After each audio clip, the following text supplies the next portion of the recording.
अभी तक हमने 11 श्लोकों का अध्ययन किया था। अभी 12वें श्लोक से आगे। नमः शांताय घोराय मूढ़ाय गुणधर्मिणे निर्विशेषाय साम्याय नमो ज्ञानगणाय च। विपिन प्रभु पढ़िए। मैं सर्वव्यापी भगवान वासुदेव को, भगवान के भयानक रूप नरसिंह देव को, भगवान के पशु रूप वराह देव को, निर्विशेषवाद का उपदेश देने वाले भगवान दत्तात्रेय को, भगवान बुद्ध को तथा अन्य सारे अवतारों को नमस्कार करता हूँ। मैं उन भगवान को सादर नमस्कार करता हूँ जो निर्गुण है, किंतु भौतिक जगत में सतो रजो तथा तमो गुण को स्वीकार करते हैं। मैं निर्विशेष ब्रह्म तेज को भी सादर नमस्कार करता हूँ। देखिए, पिछले श्लोकों में बताया था कि भगवान अपनी स्वयं की आत्म माया, अपनी आध्यात्मिक शक्ति के अनुरूप अवतार लेते हैं। अभी बाहर से अगर हम देखें तो भगवान के जो रूप हैं वो बड़े विरोधाभासी दिखते हैं। यहाँ पर बताए नमः, मैं नमस्कार करता हूँ शांताय, जो सदैव शांत रहते हैं। शांताकारं भुजगशयनम, भगवान विष्णु की आराधना भी है। लेकिन अगले शब्द में क्या बोला? घोर आया। वो शांत भी है लेकिन घोर, वो उग्र भी बन जाते हैं। अगर उनके भक्तों को सुरक्षा करना रहता है तो वो उग्र भी बन जाते हैं। तो विष्णु जैसे शांत भी है लेकिन घोराय, नृसिंह देव जैसे घोर भी है। फिर मूढ़ाय, कभी कभी पशु योनि में भी भगवान जन्म लेते हैं। मत्स्य रूप में, कूर्म रूप में, वराह रूप में इत्यादि। क्यों लेते हैं? क्योंकि सारी योनियों से भगवान अपना संबंध स्थापित करना चाहते हैं, केवल मनुष्यों से नहीं। हर योनि उनकी संतान है और इसीलिए हर योनि में जन्म लेते हैं। मूढ़ आय, लेकिन ऐसा नहीं कि अगर शरीर उनका पशु का है तो वो कोई निम्न योनि में जा रहे हैं, नहीं। गुण धर्मणे, उनके गुण जो है वो आध्यात्मिक गुण है, वो भौतिक गुण नहीं है। यद्यपि भौतिक संसार के गुण स्वीकार करते दिखते हैं लेकिन वो आध्यात्मिक है। कैसे पता पड़ा? निर्विशेषाय, क्योंकि वो भौतिक गुणों से विहीन है। साम्याय, साम्याय मतलब जो अपनी सारी गतिविधियों को रोकना भी जानते हैं, जैसे भगवान बुद्ध एक एक योगी के रूप में एक अपनी सारी इंद्रियों को स्थगित करना भी जानते हैं। नमः ज्ञानगणाय च, ऐसे भगवान जो ज्ञान के स्रोत हैं, जो सारी शक्तियों के स्रोत हैं, ऐसे भगवान को मैं नमस्कार करता हूँ। तो ये सारे गुण एक व्यक्ति में मिलना बड़ा मुश्किल है। केवल भगवान ही है जो इस सारे गुणों को एक साथ सिद्ध कर सकते हैं। वसंत प्रभु पढ़िए। तात्पर्य। पिछले श्लोकों में बताया गया है कि श्री भगवान निराकार होते हुए भी अपने भक्तों का पक्ष लेने तथा असुरों को मारने के लिए असंख्य रूप धारण करते हैं। जैसा कि श्रीमद् भागवतम में कहा गया है, पूर्ण पुरुषोत्तम भगवान के इतने अवतार हैं कि वे नदी की लहरों की तरह है।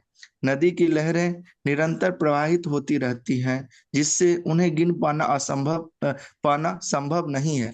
इसी प्रकार कोई यह गणना नहीं कर सकता कि कब और कैसे देश काल तथा पात्र की आवश्यकताओं के अनुसार श्री भगवान के विविध अवतार प्रकट होते हैं। श्री भगवान शाश्वत रूप में प्रकट होते रहते हैं। जैसा कि श्रीमद् भगवद गीता चतुर्थ अध्याय सप्तम श्लोक में श्री कृष्ण ने कहा है, यदा यदा ही धर्मस्य ग्लानिर्भवति भारत अभ्युत्थानम अधर्मस्य तदात्मानं सृजाम्यहम्। हे भरतवंशी, जब जब धर्म का ह्रास होता है और अधर्म का प्राधान्य बढ़ जाता है, उस समय मैं स्वयं अवतरित होता हूँ।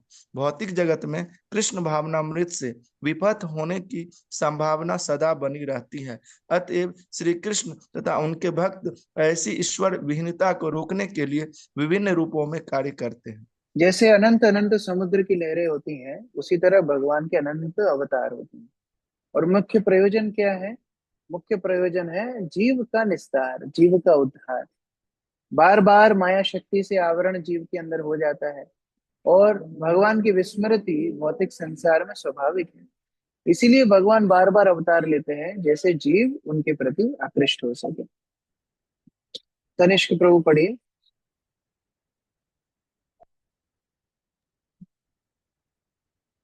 हरे कृष्ण प्रभु। लाइन बताएंगे आप प्लीज एक बार? यहाँ से पढ़िए, निर्विशेषवादी। जी प्रभु। निर्विशेषवादी भी जो लोग भगवान की ज्ञान स्वरूप पर बल देते हैं, भगवान के तेज में लीन होना चाहते हैं, अतएव यहाँ ज्ञान ध्यानाय शब्द सूचित करता है कि भगवान के रूप तथा अस्तित्व पर अविश्वास करने वाले नास्तिकों के लिए ही यह विभिन्न अवतार प्रकट होते हैं। क्योंकि भगवान शिक्षा देने के लिए अनेकानेक रूपों में आते हैं, अतएव कोई यह नहीं कह सकता कि ईश्वर नहीं है। ज्ञानागनाय शब्द का प्रयोग यहाँ विशेषता उन लोगों के लिए हुआ है जिनका ज्ञान मानसिक चिंतन के माध्यम से भगवान की खोज करते करते पथरा गया है। भगवान को जानने के लिए उथला ज्ञान व्यर्थ है, किंतु जब किसी ज्ञान का गहन तथा गंभीरता हो जाता है तो यह वासुदेव को समझता है। ज्ञानी इस अवस्था को अनेकानेक कर्म जन्मों के बाद प्राप्त करता है, अतएव यहाँ पर ज्ञान घना शब्द व्यवहृत हुआ है।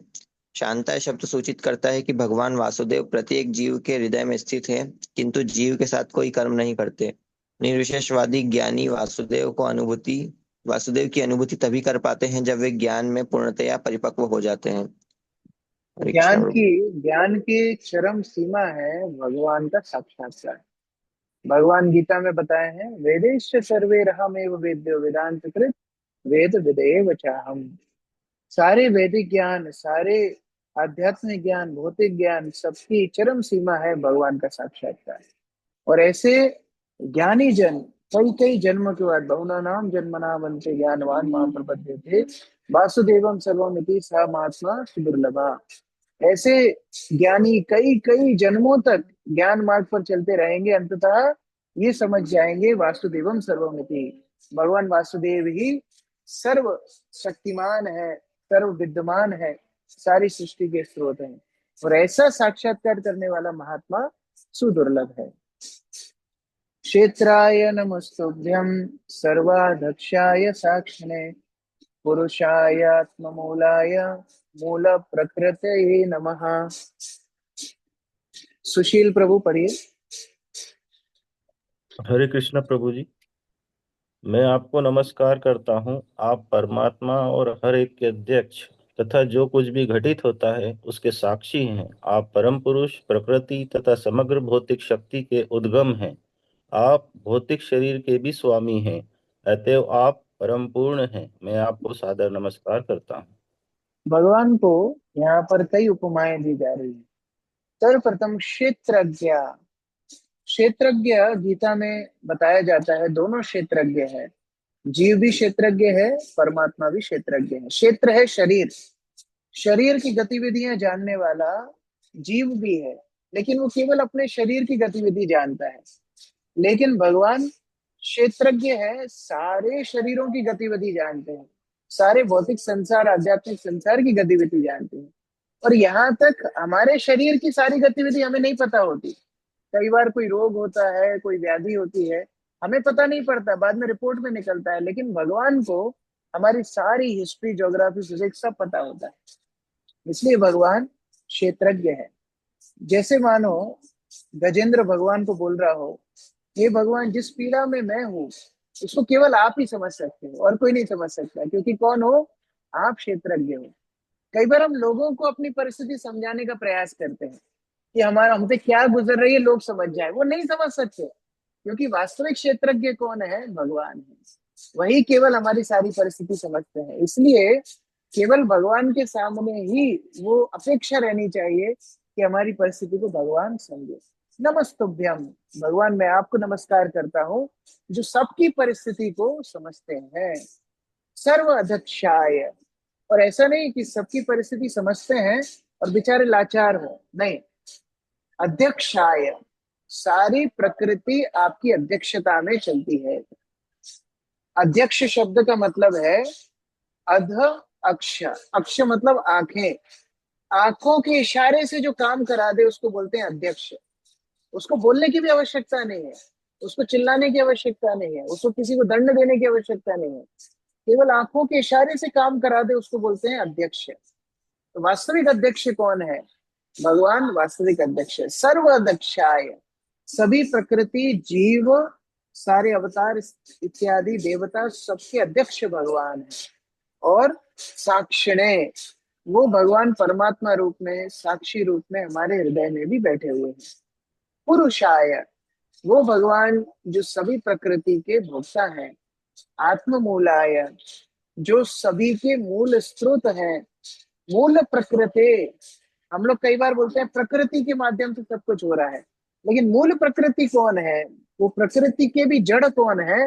वो साक्षात भगवान है। नमः, ऐसे भगवान को मैं नमस्कार करता हूँ। प्रथम द्रौपदी।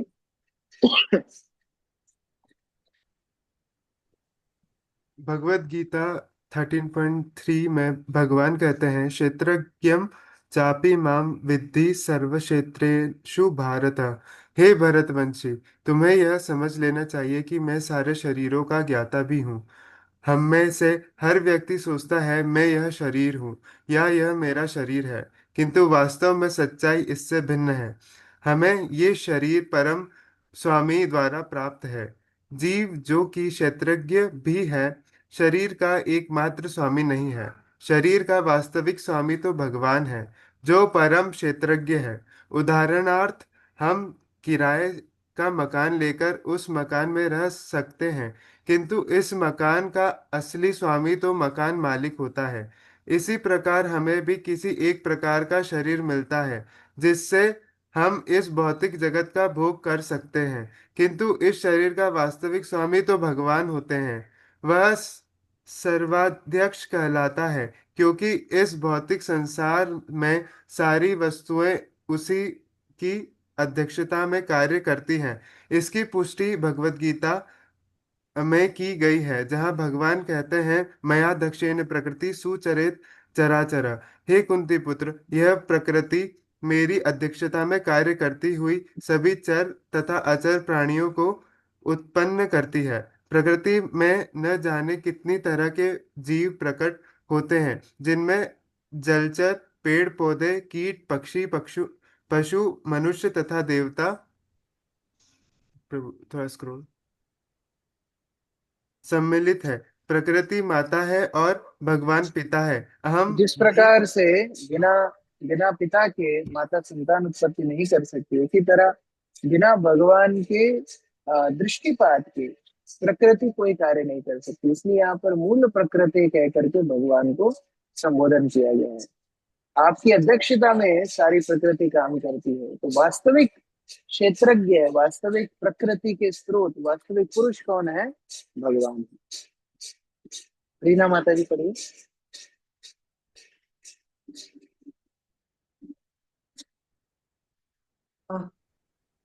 प्रकृति हमें भौतिक शरीर प्रदान कर सकती है, किंतु आत्मा के रूप में हम रहते हैं पूर्ण पुरुषोत्तम भगवान के ही अंश रूप में। इसकी पुष्टि श्रीमद् भागवत गीता 15.7 में हुई है। मम ममय वांशो जीव लोके जीव भूतः सनातनः। जीव ईश्वर का अंश होने के कारण इस भौतिक जगत की उपज नहीं है। अतएव इस श्लोक में श्री भगवान को आत्ममूल अर्थात प्रत्येक वस्तु का मूल स्रोत कहा गया है। वे सारे जीवों के बीज रूप हम सर्वभूतानां। श्रीमद् भगवत गीता 14.4 में श्री भगवान कहते हैं, सर्वयोनिषु कौन्तेय मूर्तयः संभवन्ति यः तासां ब्रह्म महद् योनिरहं बीजप्रदः पिता। हे कुंती पुत्र, यह समझ लो कि सारी योनियों के जीव इस भौतिक प्रकृति में ही जन्म लेते हैं और मैं वीर्यदाता पिता हूँ।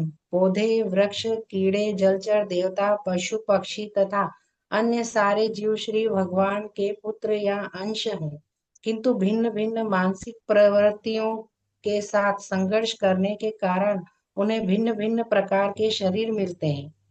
मनः षष्ठानीन्द्रियाणि प्रकृतिस्थानि कर्षति। इस प्रकार वे इस प्रकृति के पुत्र हैं, जिसके वीर्यदाता पूर्ण पुरुषोत्तम श्री भगवान है।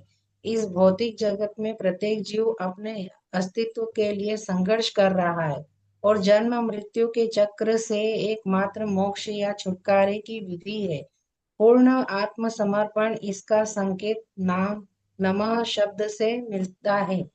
मैं आपको सादर नमस्कार करता हूँ।